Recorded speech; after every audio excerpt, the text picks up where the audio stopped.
Good afternoon, everybody. My name is Peter O'Connor from Phocuswright. As the other Peter Varlow, as I call him, the other Peter has just shown us, the hotel distribution space, it's constantly changing and highly exciting. In this panel, we're going to explore some of the key issues that have happened in the past year and some of the likely developments for the future within the hotel distribution space. Please join me in welcoming my distinguished panel. We have Leonard de Jong from Citizen M Hotels, Guillaume de Marciac from Fast Booking, Mark Lamano from Calibri Labs, and last but not least, Terry Shriven from Google.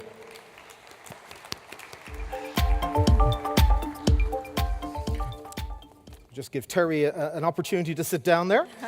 So let's get straight into it, guys. I think probably one of the biggest developments over the past year has been the efforts by particularly the major chains, but many of the chains, to launch and implement book direct campaigns. Do you think these campaigns have been successful? How would you measure success? And do you think this is going to be a trend for the future? I'll take that one. If you're going to measure success and you're going to say whether the book direct programs really work, you have to look at it multiple different ways. You just can't say yes or no. So you have to think about what the objectives of the book direct program were. And basically there was 4 objectives. The first was to change consumer booking patterns, to have them evolve away from indirect channels and intermediaries to brand.com. The second was to increase the amount of loyalty membership, or the number of people that are booking in the loyalty programs. Third was to increase or decrease the cost of acquisition of the customers, to lower that cost. And finally, the last thing you would have to measure is, in terms of making it successful, is are they really going to end up staying with that kind of behavior? So I'll take each of the points really briefly, and I promise to be brief. On the point number 1, did it change consumer behavior? Well, the answer to that is still early stages, but in the US, it changed consumer behavior enough to seemingly make it worthwhile. So for the first time in the US, in the last 6 months of 2016, the number of people booking on brand.com increased at a faster rate than the number of people booking on the OTAs. First time that ever happened since we've been tracking the data. And by the way, this data set comes from about 12,000 hotels that were involved in a loyalty/book direct program, and it involved over 50 million transactions, okay?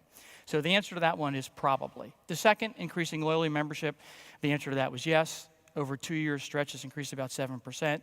The third one, lowering your costs, well, that's a different answer, because they started out as a discount program. And when you start out as a discount program, if you want to look at it that way, you can look at it from a transactional point of view. And from a transactional point of view, it was kind of a wash, honestly. You know, but if you want to look at it from a lifetime benefit award, what's the long-time benefit of having loyalty members, then you can take a different view of it and say the answer to that's potentially less, yes. And then finally, will they stick with it long enough? Will there be other incentives to make the customer stay with that? And the jury's out on that. So on balance, I would say the answer is it's a really good start, but that's what it is, a start. But Mark, I'm gonna knock your 4 points. Okay, of course the loyalty program membership had to go up. You had to become a member in order to get the discount. So okay, that's a given. The cost element is highly questionable. And in terms of sustaining the behavior, I'm not certain that if you buy somebody's loyalty, they're actually going to come back again and again and again. I'm going to throw it over here to Leonard, because you guys have had an unusual loyalty program for quite a while, and you give customers a major discount if they sign up to your loyalty program. Does it work for you guys? Well, Peter, you've been involved a little bit since, let's say 2009, when we questioned, should Citizen M have a loyalty program? Should we offer people a dirty incentive to stay at our beautiful hotels?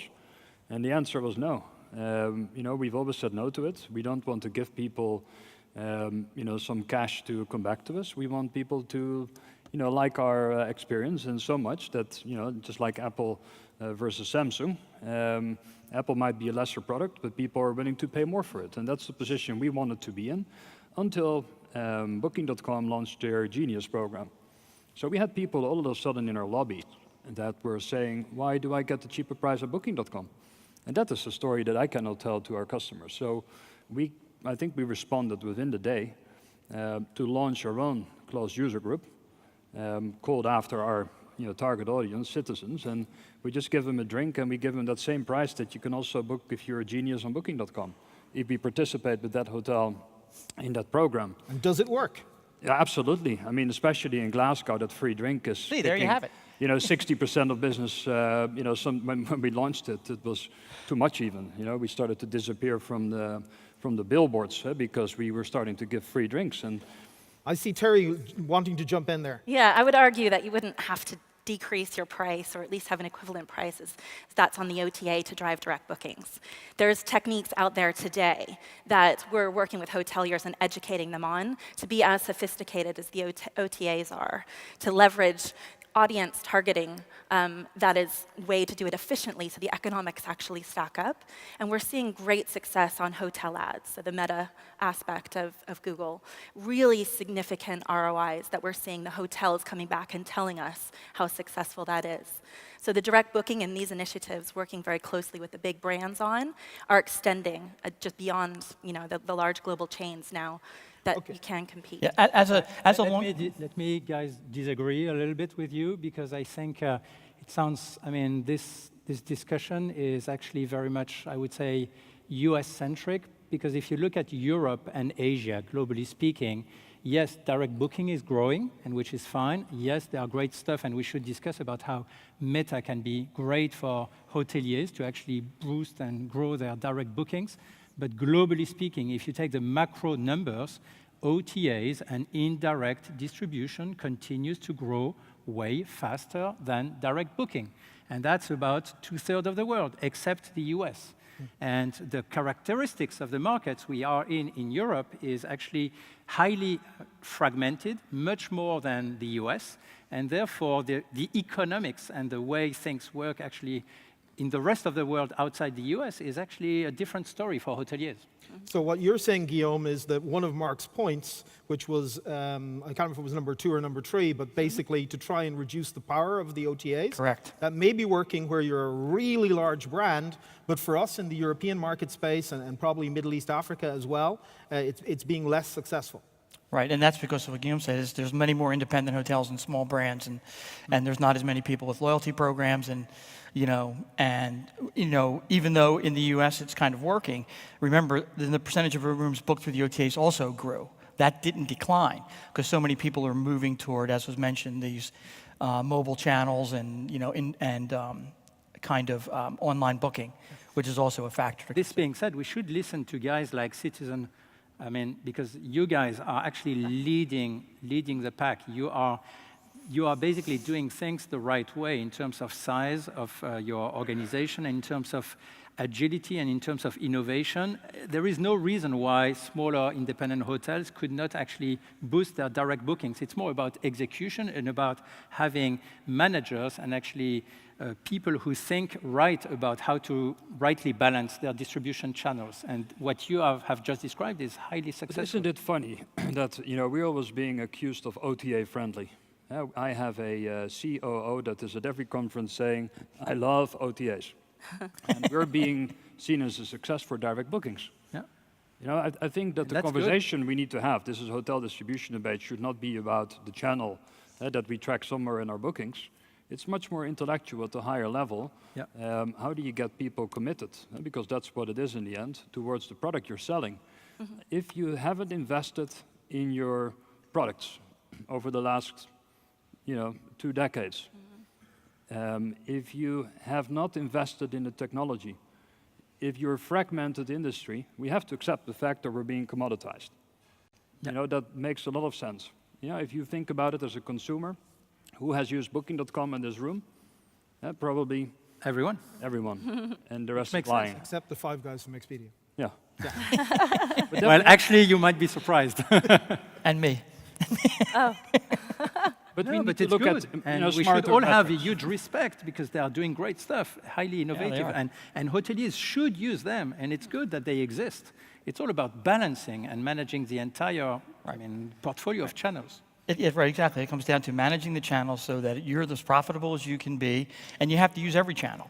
You know, anybody who thinks you're going to be able to pick one or the other is naive. It won't work that way. So Mark, let's pick up on that point. And if we look at all the channels that are available to hotels these days, which it's expanding, even though there's consolidation, the kind of portfolio of channels that could be used potentially is expanding.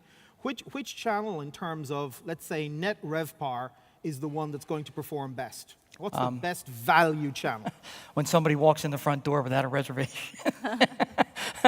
Unfortunately, honestly, not a lot of volume No, there. there's not a lot of that. Unless it's in New York. Unless it's in New York, right. No, so, you know, the most profitable channel from a net RevPAR standard, and if you really look at this, you know, you can say it's going to be brand.com or calling, and it is, but you also have to consider with brand.com, there's the loyalty cost. So it's not a free kind of it's just the cost of the website and the other channel expenses that you're associated with. But clearly, that is a less expensive channel. And probably followed very closely by voice, if you assume that no one's walking in the door anymore. And then on the other side, the more expensive ones are the GDSs and the OTAs and wholesaler business and all that kind of stuff, which tend to be a lot more expensive now. Can I disagree? Of course. And I cannot, that's disagree fine. with facts, of course. And Mark is sitting here as facts, so it's very difficult to disagree. But the website you can make as expensive as you want. True. I have a team that is focusing on getting website business in, and they wouldn't mind paying twice as much as we pay to Booking.com to get something in through meta search, because their goal is to increase web. There's a UK chain that is, pounding themselves on the chest for getting 80% of their business direct, because they don't have a contract with Booking.com. When my CEO asked me, our founder, can we increase our website business to 70, 80%? I said, yeah, no problem. We shut down the OTAs and you get 70, 80%. Is that how I get my bonus? I don't think so. Right. Thinking at it from an owner perspective, I don't like to have this channel conversation at all.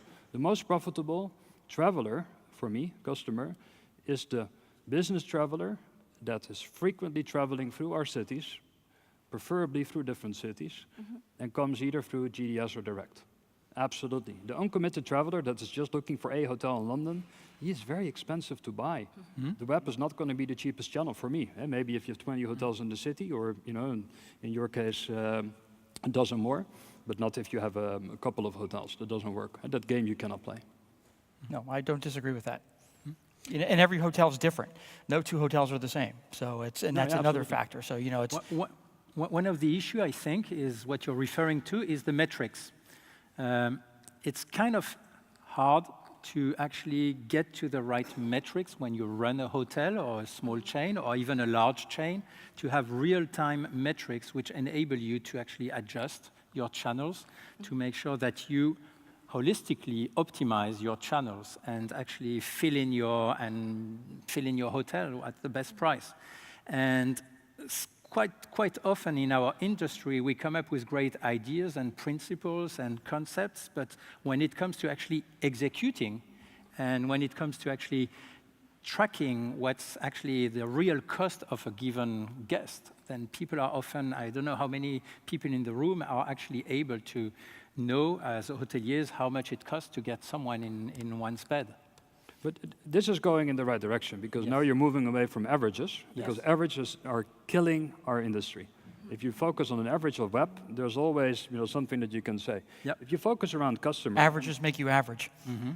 if you look at a customer, the problem is in our industry that the technology is fragmented as well. We had to, we funded a company here in Amsterdam, I reckon, to suck all of the data out of each system about customer, so we can have a single view on customer. And if you have a single view on customer, you get to customer lifetime value. And trust me, you're not going to be worried about that one-time acquisition cost you have to pay to an OTA. Other industries are laughing at us, say, hey, you get to keep 85% of your revenue on the first date. That's cool.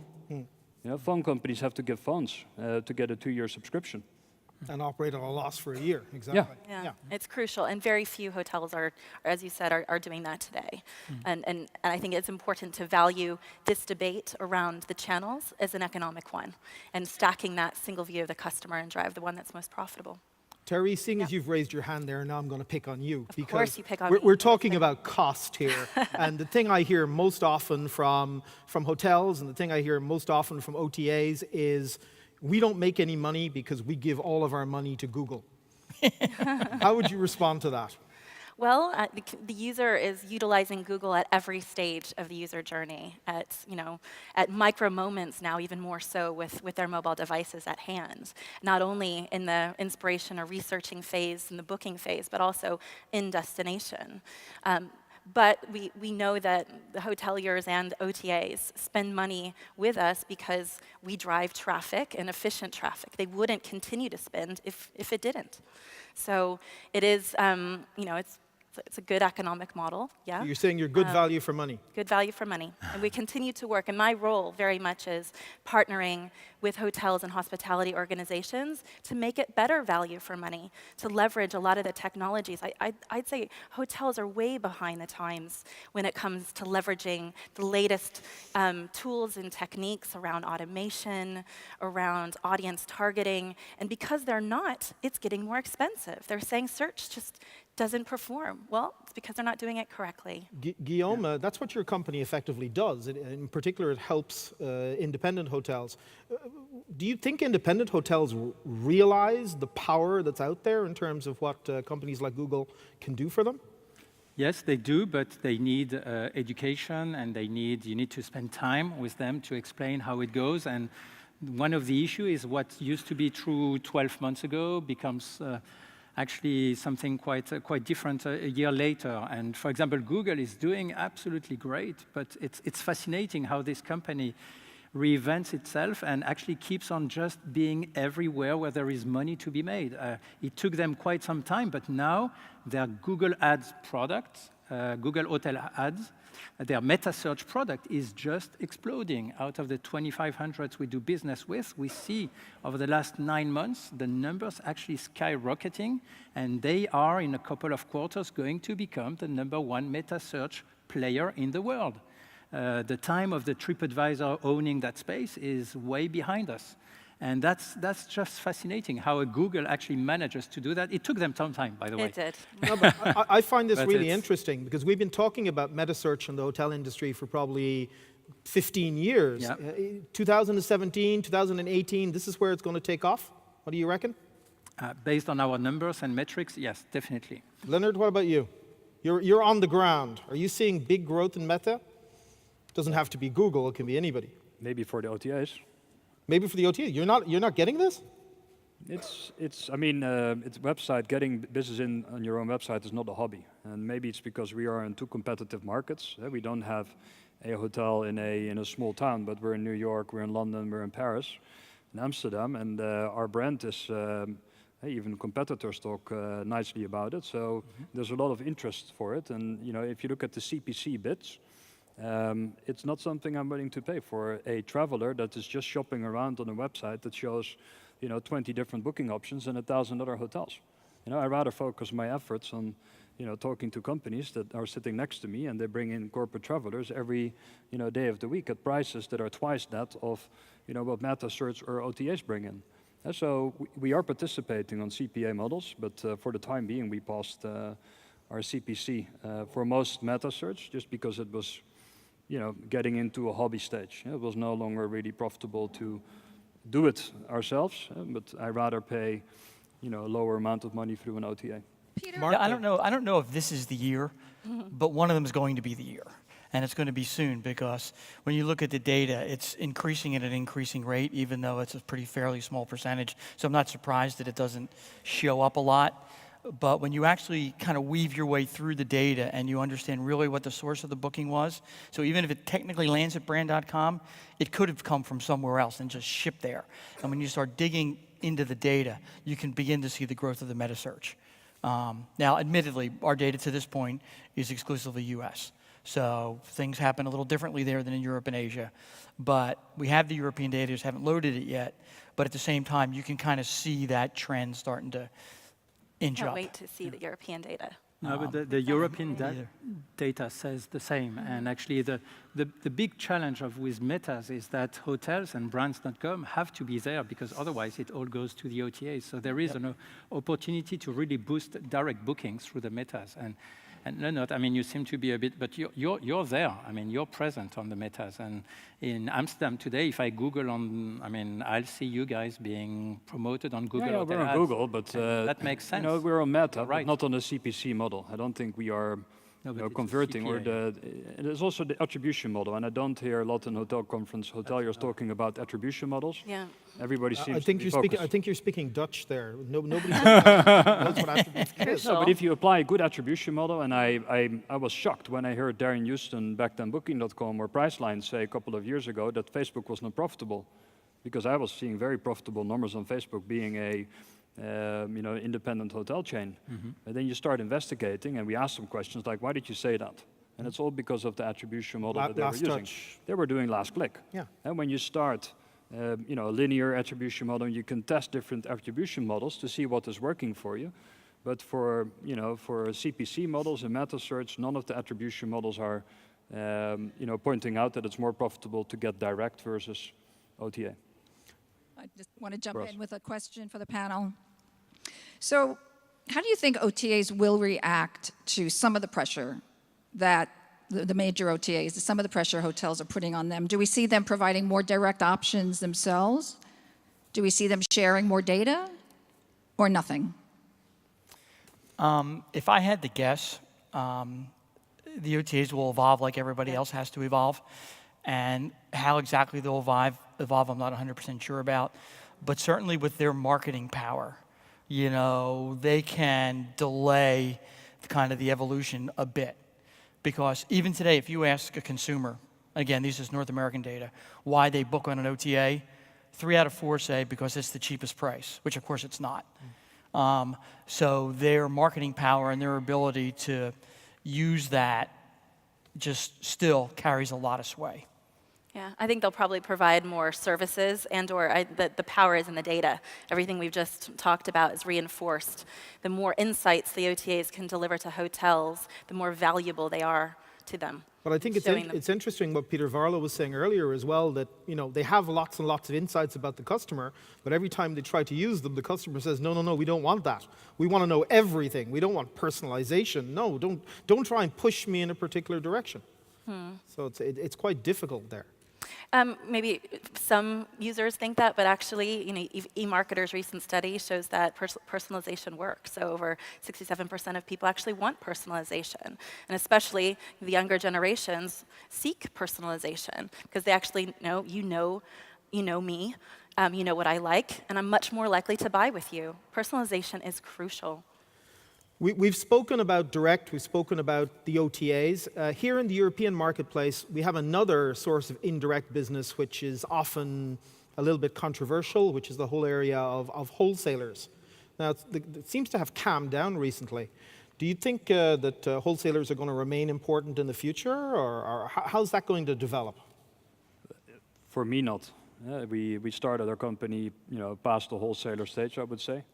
We opened our first hotel in 2008, and we basically, when we started, we called Booking.com and said, how much demand do you have for this airport location, and can we deal without any low-price contracts? Because if you think about it as a marketeer, if you want to build a brand that is there long-term, how can you vent to a customer that books you 2 days prior to arrival, that there's people that paid a third of the price, haven't even considered the hotel themselves, coming through the back door, through a bus. And that's not something that we were willing to a risk to take, because every reservation you take at a lower price, you have to compensate somewhere with a higher price, and that customer goes to TripAdvisor, he does a review, it's the customer that is most likely to come back. So in our destinations, we've never had to use any low-priced contracts, but I can imagine in other destinations. Guillaume, with independent hotels, you must see it a lot. Yeah, I think those things will remain and will remain strong for a number of hoteliers who have less of a strong brand, I would say, and who rely on those providers. Now, I think the big change that will happen is the move from net contracts, like yearly negotiated contracts, to something much more dynamic. And the ones who are doing great are going towards, obviously, dynamic pricing. But in terms of value addition, the ability to bring traffic through bed banks and dynamic pricing will remain. And I would bet on them continuing to do fine. if they technology-wise move into this direction of dynamic pricing. One thing I would add to that is, they tend to function along the lines of economic cycles. So, and how you evaluate your hotel operator. So if the hotel operator's evaluated on how full is the box, and all of a sudden there's an economic downturn, and a wholesaler says, okay, I'm going to buy that. I think economic cycles play a pretty big role in how big of a piece of the pie they're going to contribute. One more question from the audience. Somebody's got a microphone, yeah. Hi, my name is Ralph. I work for Derbysoft, so we do quite good things on meta search, obviously, with a lot of people. But last week I saw an estimate from Gartner that by 2020, 30% of search will actually be screenless. So by voice through things like Alexa and Siri and whatever. Like, it kind of boggles my mind, because how do you as a hotel chain then get your direct booking out on an assistant? Like, thinking a bit forward, what do you think the challenges will be for you, Leonard, with Citizen or with Google? Well, I think for us, we're in the fortunate position that in the last couple of years we've invested most of our profits in technology that is allowing us to build an open API platform. So, if you want to see it at work, there's a development office in Amsterdam where you can turn on the room with your voice, and you can shut down the lights and the temperature up, and it's all based on Alexa, but it's an integration layer, and that fragmented technology in the hotel business makes it very difficult for companies that facilitate this to be successful. Because if they want to get 100 hotels on board, they probably need to have 100 integration conversations. So we have developed... I'm sorry to interrupt you, Leonard, but correct me if I'm wrong, but I think the question was more about the distribution field, in terms of what's going to happen when somebody turns to their Alexa and says, hey, book me a room in Amsterdam. Well, there's probably going to be one of the major players with sticky hands sitting in between, facilitating that transaction. I don't think it's going to be a lot of hotels that are part of that game, and they will be part of the game, but at the end. Right? So it's either Amazon or they're integrating with Google, but Google will be using the same APIs as to do with hotel ads or Book Direct or Book on Google. And so it's just a different front end to it for the customer. Nothing changes on the dynamics in the distribution landscape. Terry, I know you guys must be working on this, but I don't know what you can actually say. Yeah, I mean, today is I.O. We're announcing a lot more around this from today. So you can announce it now. I can announce something now. They're already in the US, 20% of all mobile searches are voice. So it's already there. It's much more informational and less transactional. The only transactional aspects are in retail that we're seeing with Alexa. And only, starting to experiment. So you've seen Expedia start to experiment in that space. But it's something to really think about by 2020. I think the opportunity will present itself, and I can see, as they are already, the OTAs are starting to lead in that area. And we're out of time. Could you join me in thanking my panel, Leonard, Guillaume, Mark, and Terry?